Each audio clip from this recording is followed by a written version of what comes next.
CCTV in operation. The Bulldog Badger sculpture. Oh my god, it is! Backpack stuck, Gola. Backpack stuck. If you fall from that, you'll only break your neck, don't worry.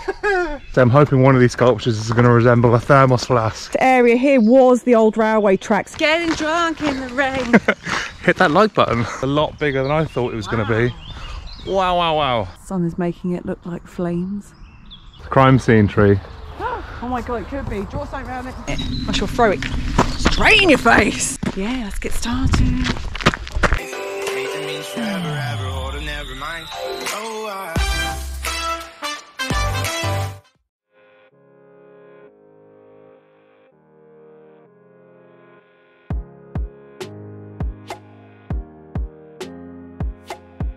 Hello. Hi. This is Kerry. And this is Kat. And we are Tea in Valhalla. Can you join us today in the fabulous Forest of Dean? Gloucestershire, England. Yes, so we're taking in the beautiful Forest of Dean sculpture trail. And this was created in unison between the Forest of Dean Sculpture Trust and Forestry England. So there's 16 permanent sculptures here, and we're going to see every single one of them. It's about a 4.5 mile circular. All of the sculptures are created to change over time, and they all represent the historical and physical environment around them, which I think is really beautiful. So I'm really excited to see them all. Yeah, let's get started. For this, you could buy a map, a trail map, at the actual visitor centre back at the start there. There's also a cafe, toilets and a children's play area back down there as well, which is really cool. But if you don't fancy forking out for a map, you can download it to your phone. For free. Free. Which, as we all know, is the best price. So these are one of the temporary sculptures I was talking about earlier. Really cool. It's like a big hug from a badger. Because it's this willow, yeah, it'll actually rot down pretty quickly. But it's lovely, isn't it? It's the Bulldog Badger sculpture. Oh my god, it is! And also, that's in honour. It's the first thing we've seen today, so quite fitting really. Yeah, that's true. Because he is always first.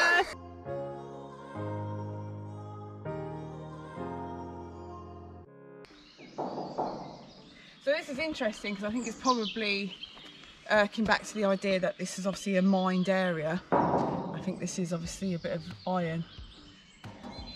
Deep in the woods, the trees are talking.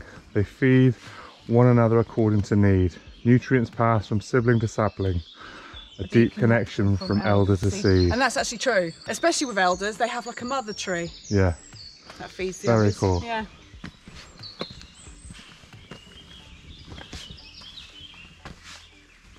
So far, even just coming into the trail, we've not even really started it. It's been absolutely gorgeous. The birds are singing.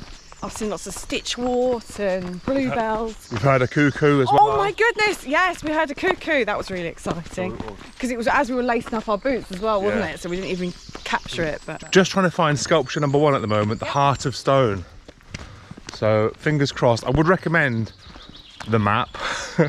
We're trying to follow the signs and we're already tying ourselves in knots. Oh no, it says there Heart of Stone. Not that bad. This has been dramatic. Oh, that's nice. How beautiful. Love this. So the idea of having these sculptures sort of off the track a little bit, that makes you have a little search around, is to envelop you so that you're more enveloped by the nature around you, which I think is very clever. So apparently the Heart of Stone represents a mine shaft underneath. This was a heavily mined area. The two sides, and obviously it looks a little bit like a fish. I don't know if you can quite tell, that looks a bit fishy. And that represents the two rivers here, which is the Wye, very important river, and the River Severn, which is obviously another huge and extremely important river. And both of those rivers would have actually taken the ore from this area down to be sold. And you can see there's a big old hole there, and that's also meant to be representing the shafts of the mine, which is actually below here, interestingly. Yeah, it's meant to show, meant to look like a big, you know, mound, and then a destroyed part that's just been taken away from it. The Heart of Stone, obviously. Absolutely beautiful. We've got many more sculptures to show you today. We didn't mention earlier in the intro, because you're straight out of the car park into the trail, but there is pay and display parking available back at the start there, and also areas of free parking worth investigating too. But Kat will put all the details down in the description today of today's walk, so if you want to know anything about it, yes, there's lots of free parking in the area. Have a little look down there. Yes.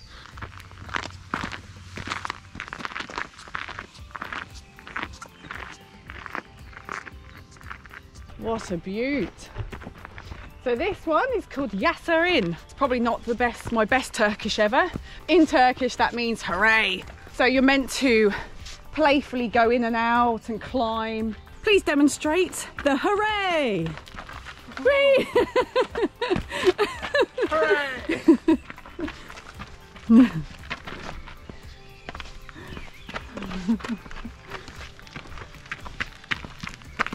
Whoa.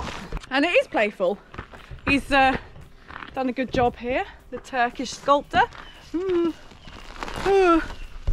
Balance. Look at that, balance on that, eh? Go on, Kerry. Go on. Don't panic, keep going. And along here as well. If you fall from that, you'll only break your neck, don't worry. Come on, he's all right, he'll be okay. But it's a lovely idea. And it's meant to represent being able to play amongst the trees, climbing trees, you know, as a kid. And It certainly brought out my inner child, yeah. that's for sure. To be honest, he never lost it. Never lost it. That's actually really nice, isn't it? Oh, yeah. There's a little red mouse up on the top there as well, for whatever reason. Oh yes, it's a little tiny red mouse on. Yeah.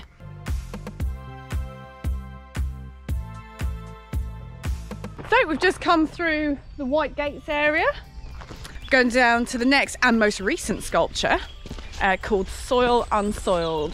To me it looks like a monolith, and although it's not stone, I don't think it looks, to me it's metal. Oh no, it's wood. Oh my goodness, it's actually wood. So obviously I presume painted like that to make it look metal, I don't know. And it has a poem inscribed upon it. I am compelled to wake this ground, to rake the dust and drum a sound, to speak of living that cannot be refused, to pay respect, earn my due. They do not hear until we wail for the dead. Still we mark the forest, earth stained in red, as our barefoot place this blackened space, without all imprint upon its face. Fault it's not, it gives all it can, it endures but homes the worst of man, trampling dreams and scrambling serenity. This is the forest, it is here for many, this is the land, a thing of need. We watch it hoarded, a thing of greed. Still this is our place of rest and toil, we mark the forest and dream unsoiled.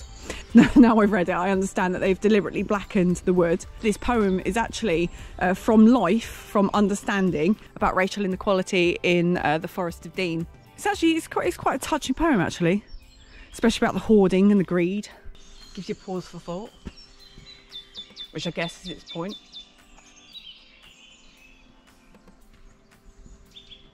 Canopy's beautiful here as well. Look at this canopy.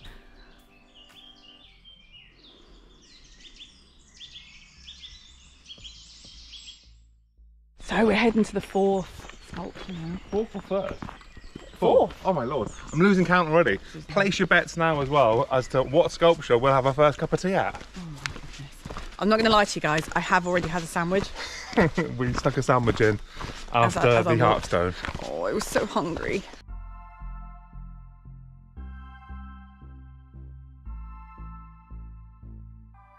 We just stumbled upon sculpture number 4, fire and water boats, and they are to represent the history of the mining in the area. Each one has been carved out of one singular piece of wood, but actually this water that you see flowing down here and the water that's going through that leak there, that's all drained. This water course was created to drain the mines that run underneath the forest. And obviously the water still drains here today, so it's sort of a show of how they destroyed the forest, and they've used the boats to show that, and how the forest kind of takes those things back.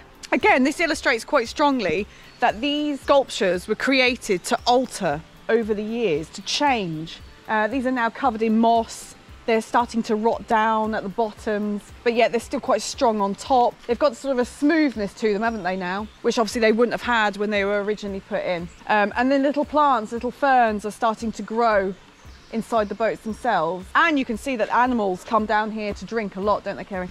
Oh, definitely used by both, yeah, mankind and nature. Yeah, because I can see that there's lots of different prints here, dog prints. Lots of deer slots, yeah. This does go to show just how thoughtful the sculptures were. This is actually quite an old sculpture. This is from 1986. And you can see that it is starting to be taken back by the forest itself.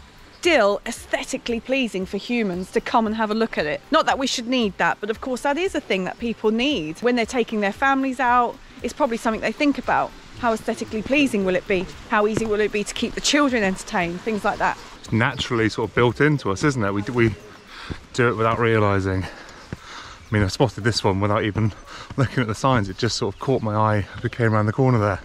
So unlucky. If you said sculpture number 4 for a cup of tea, you're out of luck. Anyway, oh, Kerry's disappeared, completely disappeared.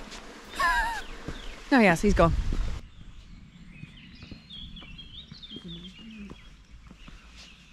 Cool.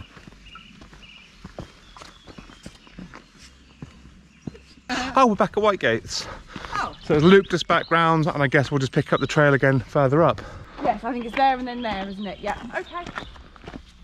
Come on then. Kerry, come on now, come on. Ah, so this is the next sculpture, Iron Road. Now these sleepers are actually all wood, and they've been carved to represent all of the things this forest has given.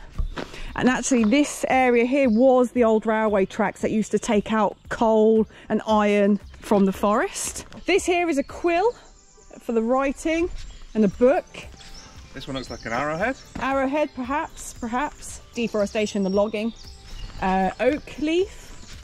So all these things represent the Forest of Dean itself. A flag, a banner, I guess. Water, because this is obviously surrounded by water, this area here. Factory. It's the other way, isn't it? That's it, yeah, that way around. Maybe a smelter. Is this a smelter, Kerry? Or a kiln, maybe? A kiln. Could be a kiln, yeah. Because obviously there's lots of mining here, ironworks. Oh, look, that's quite beautiful. So that's a watermill, isn't it? Yeah. Sunshine. It's all quite delicately done. This one, and I guess, were these some of the original sculptures? I guess these go back to this. This is one of the original sculptures, yeah. Butterflies, still true to this day. Thank goodness. Oh, they're all very beautiful. So we're actually on the old railway line, what was disused railway line, which is now just embankments. You would never believe that anything went on here, would you? No. No. It's just historical remnants of it. So sculpture number 6 is called Searcher, and it is a deer made of iron wire, and it's just sort of naturally positioned down there in amongst all the trees to look very, well, at home. I think that's a really sweet idea. Because obviously you can't get up to it, just like you wouldn't be able to get up to an actual thing.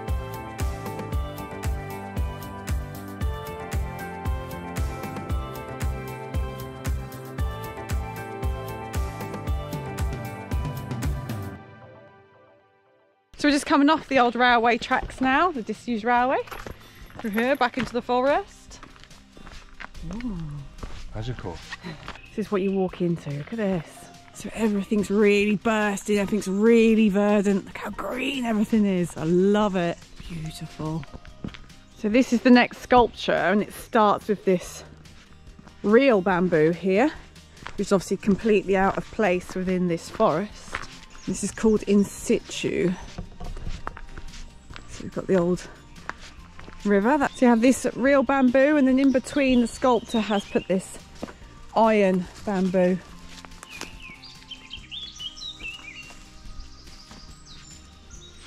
This area was heavily mined for iron, just where we are here. And I think the sculptor is obviously showing us that the iron bamboo is just lumps of iron in the land, and it doesn't grow next to the beautiful, quite unusual for the area, real bamboo. It's a nice idea. It's the juxtaposition of the life the alive and the dead, isn't it? Absolutely. What will replenish and what won't. Yes, what's replenishable. Yeah. So the next sculpture we're heading to, a place of contemplation by all accounts, the Grove of Silence. Yeah, it sounds nice. So we might have a little cup of tea there and contemplate the tea.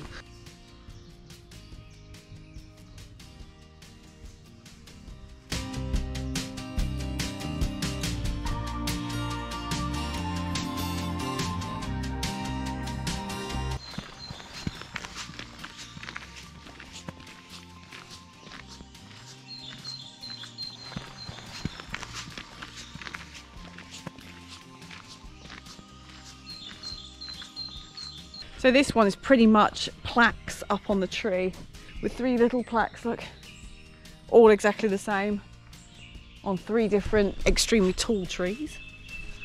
And it's, I think it's the idea that there's a huge stillness in this grove, and there is actually. Yeah. There's a stillness and a constance of this grove, and I guess that's what it's meant to represent. For us, it represents the place for a bench and a cup of tea. Stillness. Very nice. Very well deserved. Chocolate brownie too. And this really is a grove on its own, because around us it's quite a thicket of trees, wouldn't you say? Yeah. Completely disconnect yourself from the rest of the trail. Yeah. Cheers. Cheers.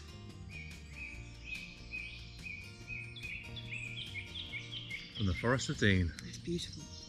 Just to show you how thickly populated by hazel this area is. Look how dark it's getting. Beautiful.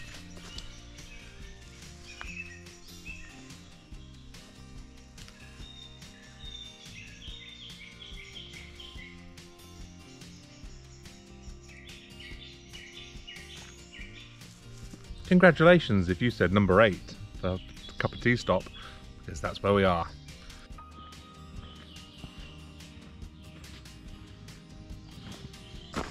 Let's go.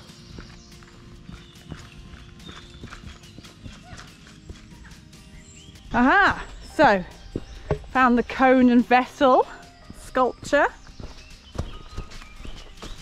Interesting. Just got to get over to it without sinking.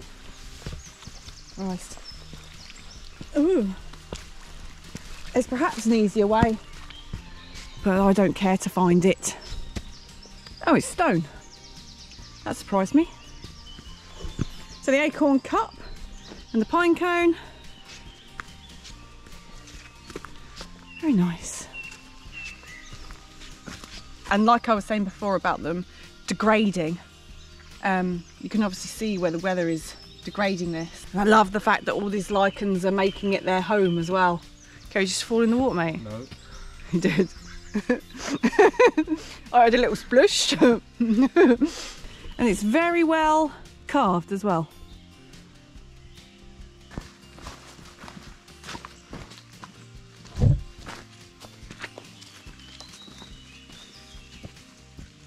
It's a very natural and easy to follow trail. They very well signposted, obviously. Once you get over the initial confusion that was the start, it's been a doddle, to be honest. I think we can see the next sculpture just over our shoulders there behind the trees. This one's called Hill 33.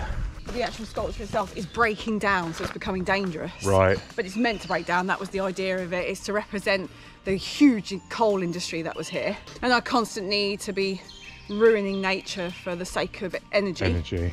But that's like the reclamation, it's the reclaiming of what came from the landscape to begin with, because there's a massive coal seam under here. And I love how there's plants and trees growing out of it now. All the brambles, all sorts, isn't there?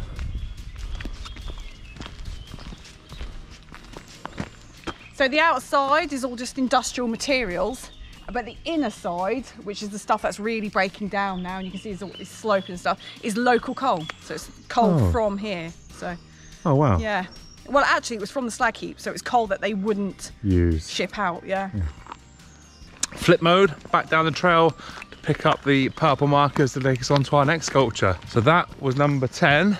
We've got 6 more to show you yet. So don't forget, if you're liking what you're seeing so far, Drop it a thumbs up. If you like sculptures, give it a thumbs up. Who doesn't like sculptures? If you like Pina coladas and getting drunk in the rain, hit that like button.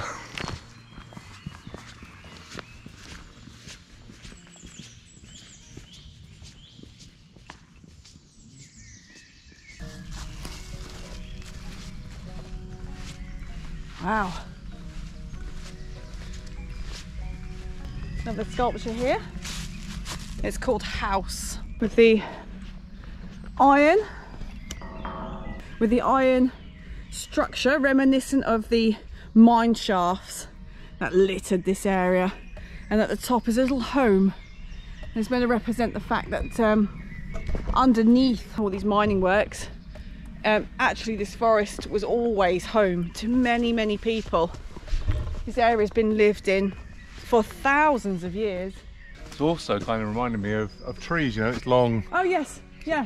Pulling towards the lights Yeah. and reaching for the sun. That's true, and also obviously the home to the animals. You know, what I mean? Up in the canopies there are numerous birds and Yeah, really cool. small mammals that need to make that their home.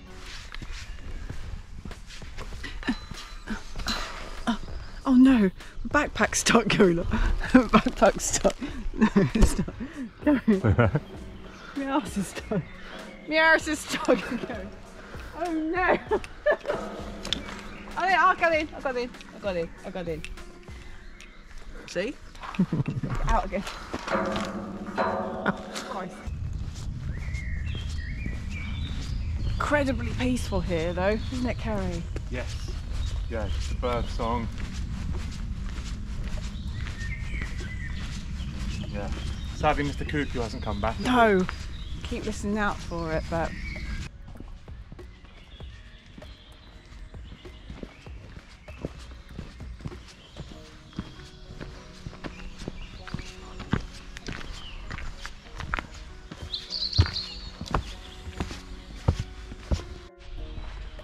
so this sculpture, massive, it's called Threshold.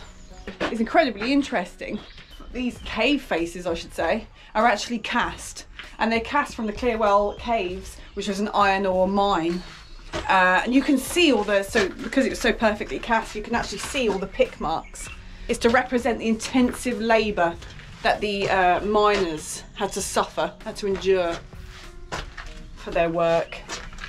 Yeah, little pick marks, little individual pick marks. It was an iron ore mine. You can actually almost see the veins, can't you, Kerry? The iron ore veins. Yeah.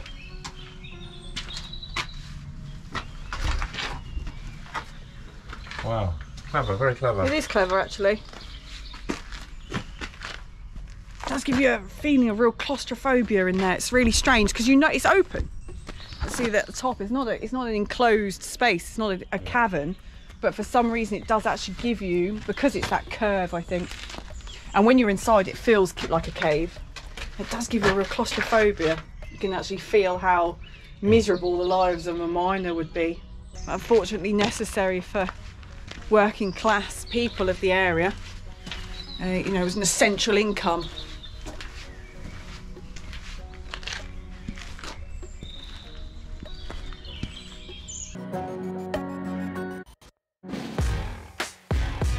So as we leave that last sculpture behind us, again we're going to pick up the purple trail, head that way.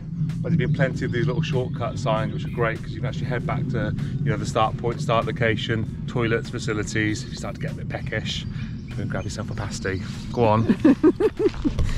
Yeah, which is really cool, and as you can see, the path here for the shortcut paths are really good. They're really well defined, not so trippy and sort of in and out. So Kat's just looking at this 350 million year old tree fossil here. Yeah, it's beautiful. Just captured in the side of this chunk of rock here, sandstone. Yeah, and next to it we have the sculpture. And this is the cast iron version of a fossilised tree. And 300 metres that way, and we'll go to the other one, is another one. Is its twin. Okay. Down there. It's called Coal Measure Giants, and they're 300 metres apart. Okay. And it actually represents how deep below our feet now the coal seam is. It's about 300 metres under our feet. And so from the twin sculptures, is how deep it is under us. So where the miners once would have been digging all the coal out. Yeah. Wow, okay. Let's head on down and have a look if we can find this one's twin. Yeah.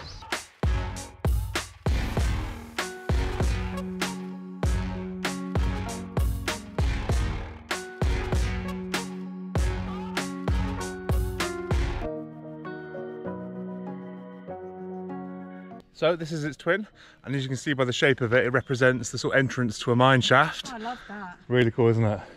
Yeah. And I did spot as we came through as well the other fossil in the stone here. Oh, I'd love that in the garden. Surprisingly, that's the first thing Kat's asked for to go into the garden today, so I count myself lucky. Yeah.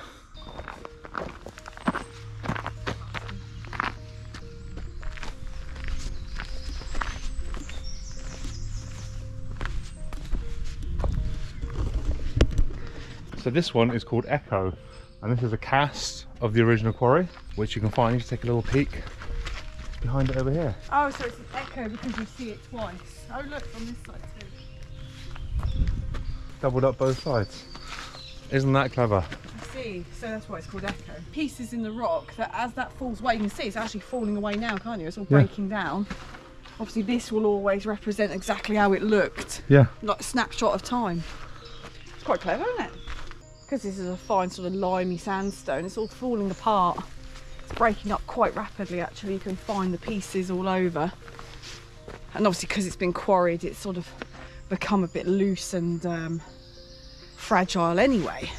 But yeah, you can see just how much of this stone is broken away. It's everywhere and people have made their own little sculptures from it. Which is another interesting thing, because obviously the idea of these sculptures are for you to interact with the environment, become more connected to the environment. So it's bloody interesting. Then people have come along, taken rock from the quarry and made their own little sculptures in front.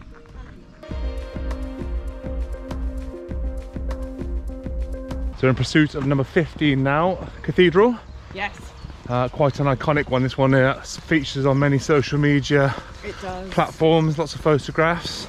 See if you recognise it when you see it. Ooh. Oh wow, okay, look at this. Oh my god, I love it. Jeez. Holy moly, it's a lot bigger than I thought it was going to be. Wow, wow, wow. Oh, that's amazing, isn't it? The size of it.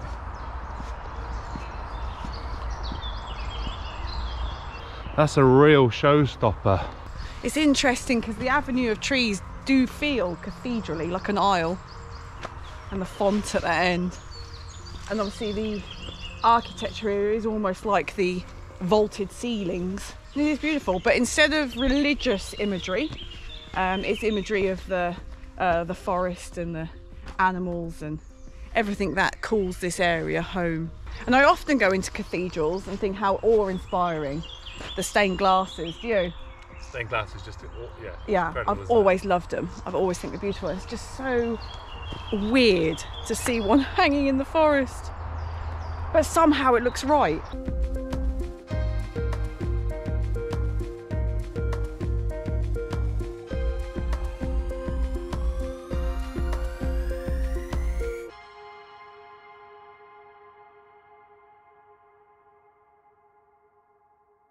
What a fantastic trail this has been.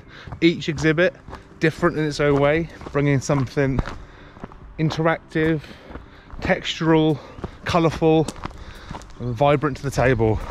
We're still on the hunt for the last one now, which I believe is called Hanging Fire, and that will be somewhere, I guess, again in the treetops.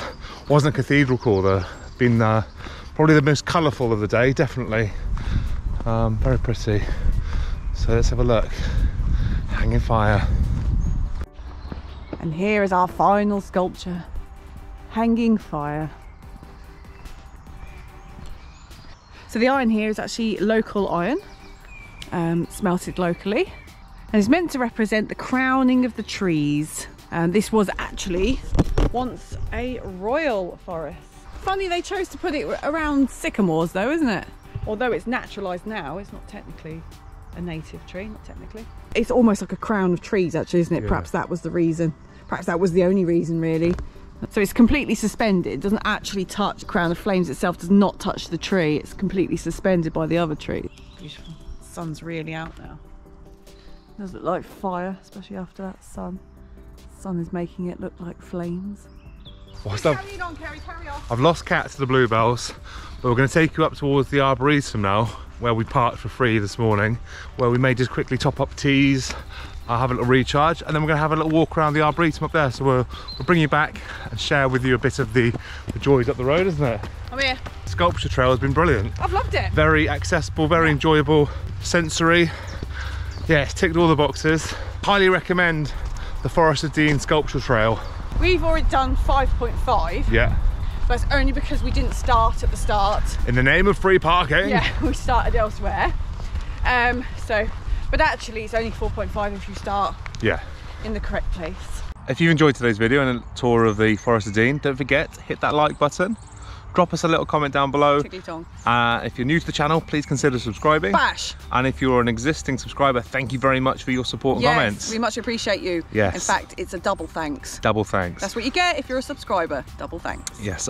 So until our next adventure, stay safe and well. And keep enjoying those green spaces. Take Bye, care. everyone. Bye. Take care.